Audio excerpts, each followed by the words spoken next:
नमस्कार, मैं हूँ राहुल शर्मा। आप देखना शुरू कर चुके हैं आज की सबसे बड़ी खबर और आज की सबसे बड़ी खबर में हम चर्चा महाराष्ट्र की कर रहे हैं। मंत्रिमंडल विस्तार को लेकर कर रहे हैं। क्या सब कुछ पहले से प्लानिंग के तहत हो रहा था? क्या सब कुछ पहले से तय शुदा तरीके से हो रहा था? ऐसा क्यों कहा जा रहा है कि एकनाथ शिंदे को पहले से हटाने की तैयारी चल रही थी और ये खुद शिंदे भी नहीं जानते थे। दरअसल जब अजीत पवार की एंट्री हुई है, उसी वक्त ही ये कहा गया था राजनीति के विशेषज्ञों के द्वारा कि शिंदे का अब रोल खत्म हो जाएगा। भले ही शिंदे उस वक्त सीएम पद पर मौजूद थे, लेकिन अपने दर्शकों को हम बता दें कि ये प्लानिंग बीजेपी ने की। आने वाले वक्त में अगर शिंदे सीएम पद पर नहीं रहेंगे, अगर वो हमारे साथ नहीं रहते, तो हमें एक की जरूरत तो है और दूसरा जो जिन्हें जरूरत थी वो अजीत पवार थे और अजीत पवार को अपने साथ लाने में देवेंद्र फडणवीस का सबसे बड़ा रोल था। जी हाँ, देवेंद्र फडणवीस नहीं है जिन्होंने अजीत पवार को अपने साथ मिलाया और उसके बाद देखने को मिला कि शिंदे के नाक के नीचे से बीजेपी ने अपना एक नया मजबूत जो बैंक है, वोट बैंक है, सहभागी है, उसको तैयार कर लिया। लेकिन अजीत पवार भी कम नहीं है।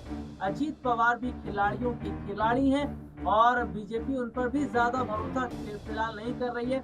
लेकिन कहीं ना कहीं जो बड़ी राहत उन्हें कोर्ट से मिली है। अगर संपत्ति की बात करें तो जितने भी जो बेनामी संपत्ति मामले थे उसमें कोर्ट से उन्हें राहत मिली और दूसरी तरफ हम देखते हैं कि उसके बाद उन्हें डिप्टी सीएम बनाकर तोहफा दिया गया। उनको कुछ जो है जो अगर हम बात करें मंत्री पद दिए जा रहे हैं। ये तमाम चीजें कहीं ना कहीं बताती है कि शिंदे को अपने माफ कीजिए अजीत पवार को अपने साथ बीजेपी बांध कर रख रही है। लेकिन शिंदे को जिस तरीके से अलग थलग कर दिया गया है, ये जाहिर तौर पर बताता है कि क्या शिंदे को नहीं पता था या शिंदे का हाल वही हुआ जो उद्धव के साथ हुआ, क्योंकि शिंदे ने वही उद्धव के साथ किया था।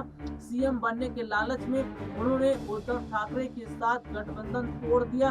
उन्होंने उद्धव ठाकरे के साथ गद्दारी की, विधायक लेकर भाग गए और आज कहीं ना कहीं वही उन पर उल्टा होता नजर आ रहा है कि आज शिंदे जो है वो बीजेपी की चाल में फंस गए हैं। तो यहाँ पर ये देखा जा रहा है कि शिंदे बहुत बड़ी गलती कर बैठे केवल 2.5 साल के मुख्यमंत्री बनने के लिए। हालांकि वो ये भी सोच रहे थे कि वो आगे भी मुख्यमंत्री रहेंगे, लेकिन बीजेपी ने अपना मुख्यमंत्री पहले से तय कर लिया था, वो देवेंद्र फडणवीस थे।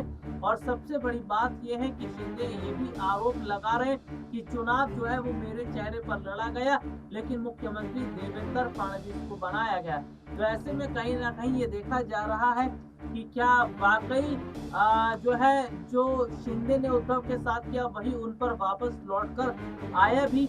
लेकिन शिंदे की जो हालत हो गई है, क्या उसे देखकर ये कहा जाए कि वे महाविकास अघाड़ी की तरफ जा सकते हैं? लेकिन कहीं ना कहीं महायुति के साथ अलग होने का जो मन बना रहे हैं शिंदे, ये बताता है कि किस तरीके से बहुत जो बड़ा बदलाव है वो राजनीति में होता नजर आ रहा है। आज के लिए इतना ही। आपसे फिर दोबारा मुलाकात होगी, तब तक के लिए इजाजत दीजिए। नमस्कार।